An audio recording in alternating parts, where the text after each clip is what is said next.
Life has its ways of throwing challenges at us.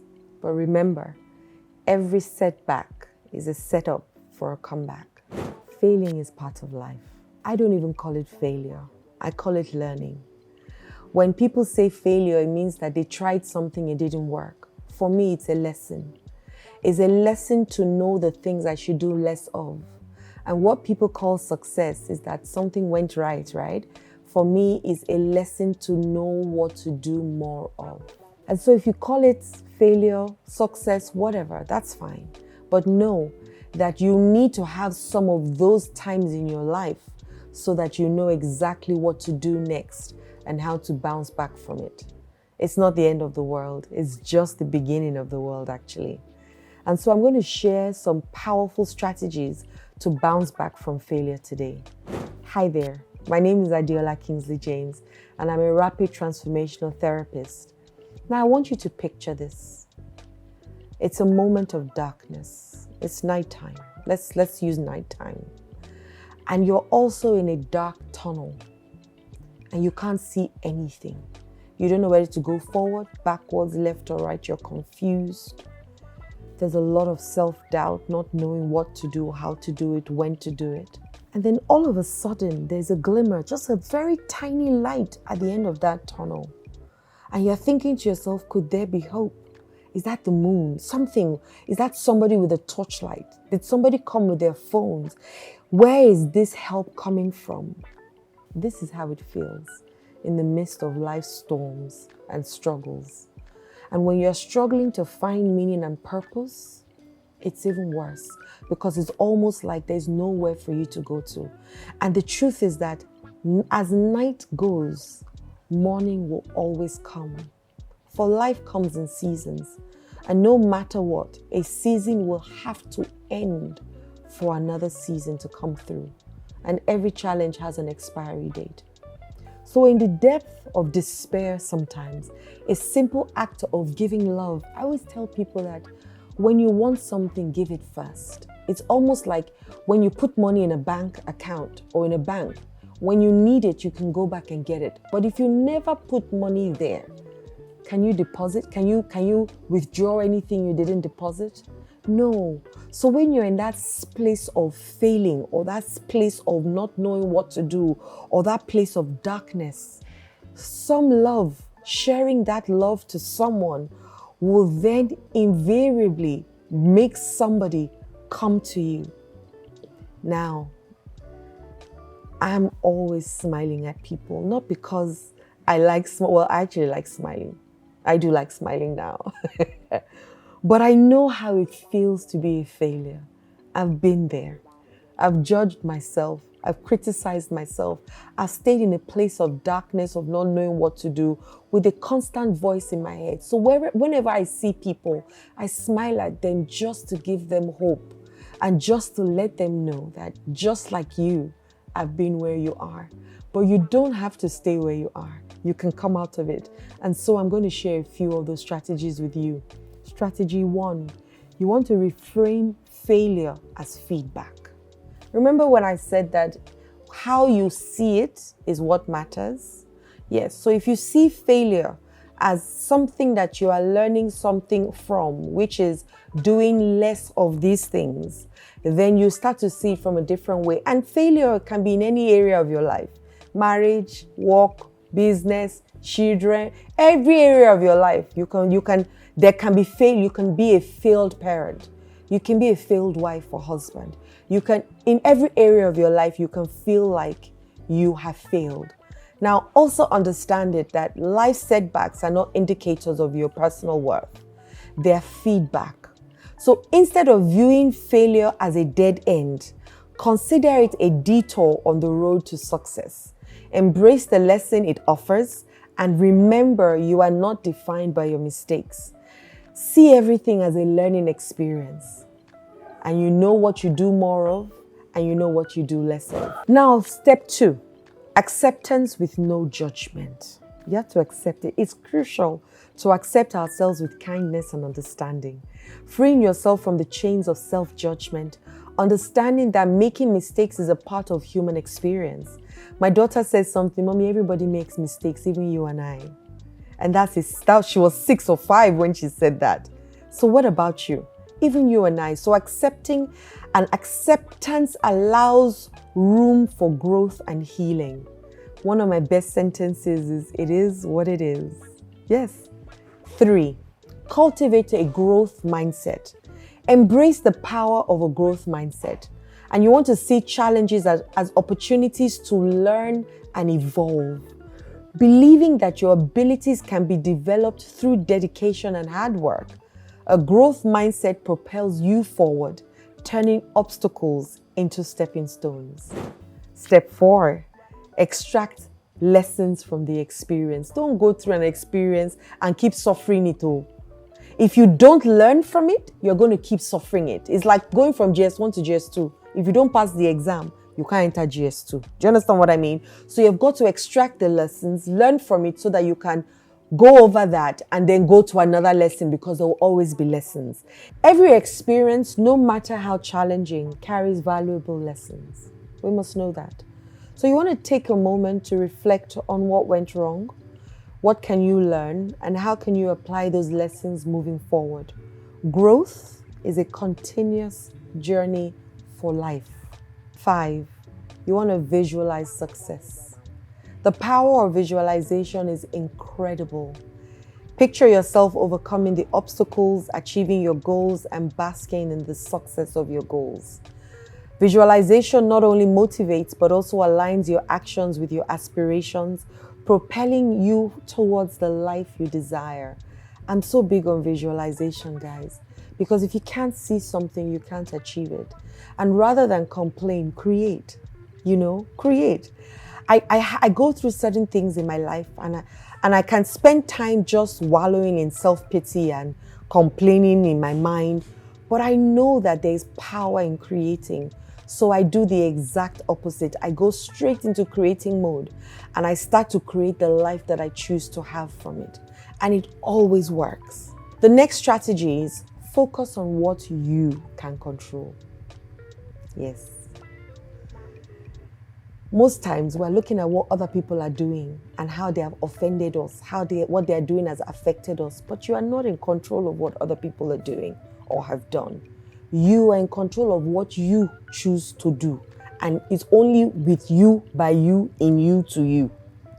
So life is unpredictable whether you like it or not, but your response isn't.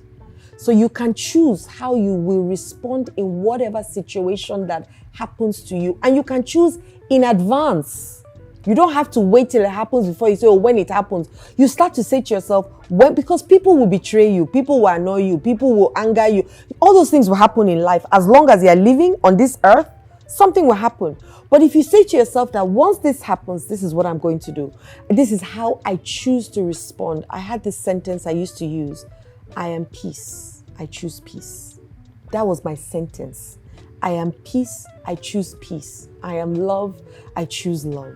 So no matter what, the first thing that comes my way, even if I find myself even getting triggered and I shout, I remind myself, I am peace.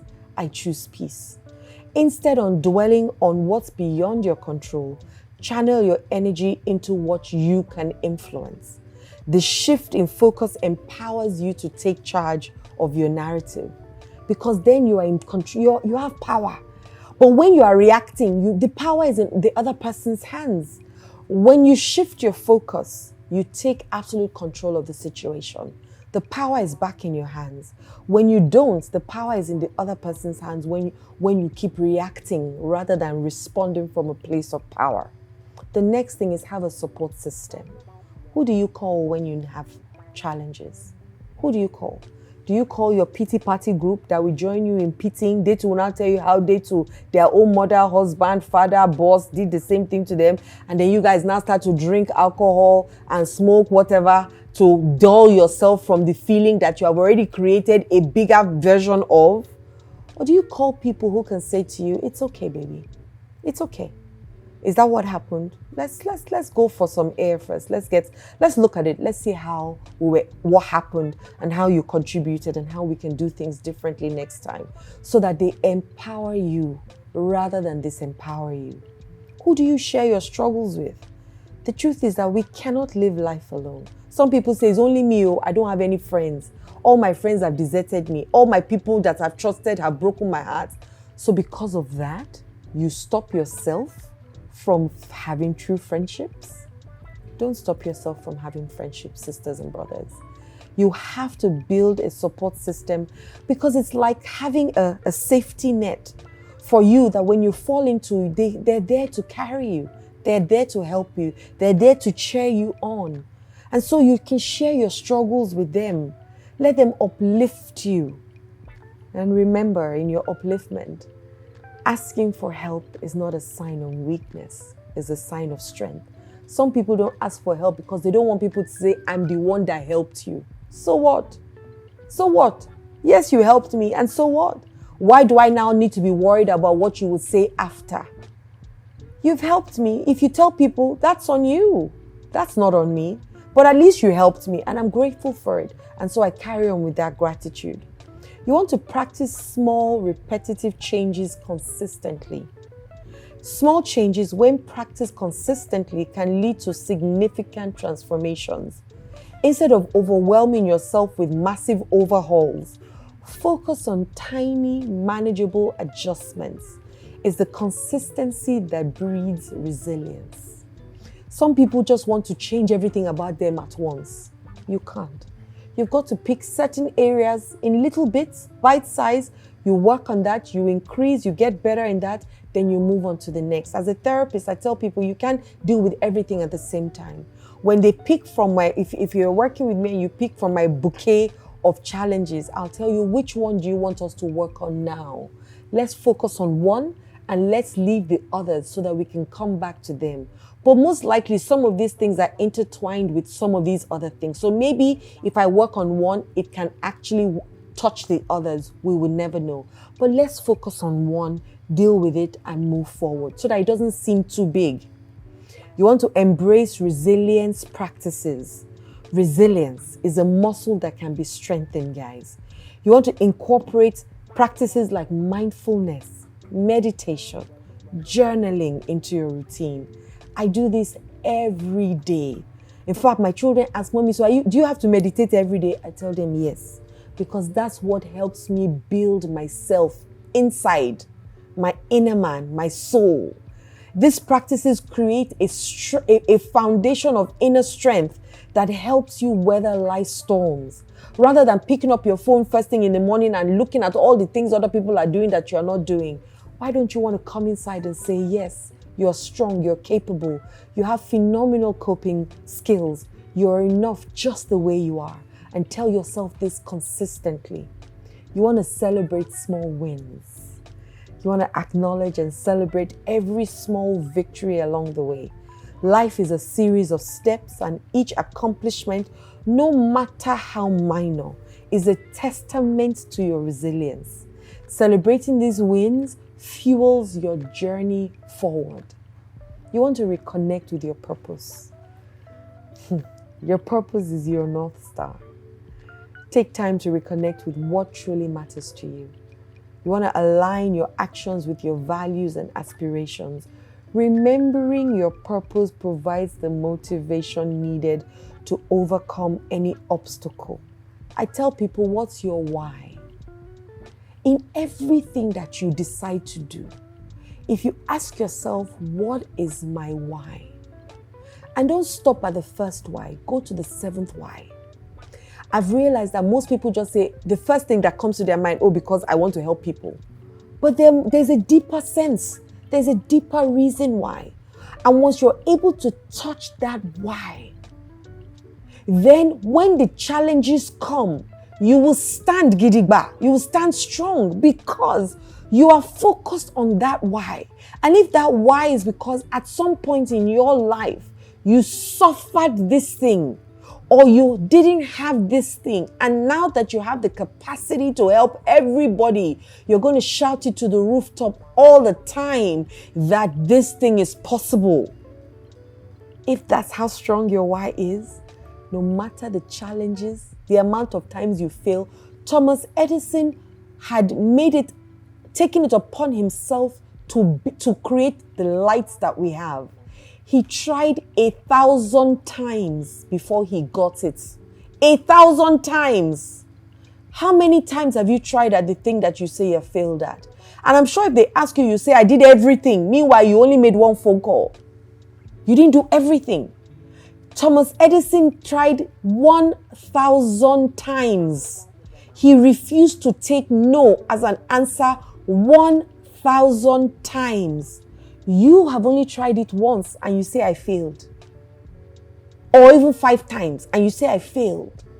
My dear sisters and brothers, in the tapestry of life, setbacks are but threads. Threads. By focusing on what you can control, building a support system, practicing consistency, embracing resilience, celebrating your wins, reconnecting with your purpose, and all the other beautiful things that I shared, you become the weaver of your destiny. My name is Adeola Kingsley James. Love and light.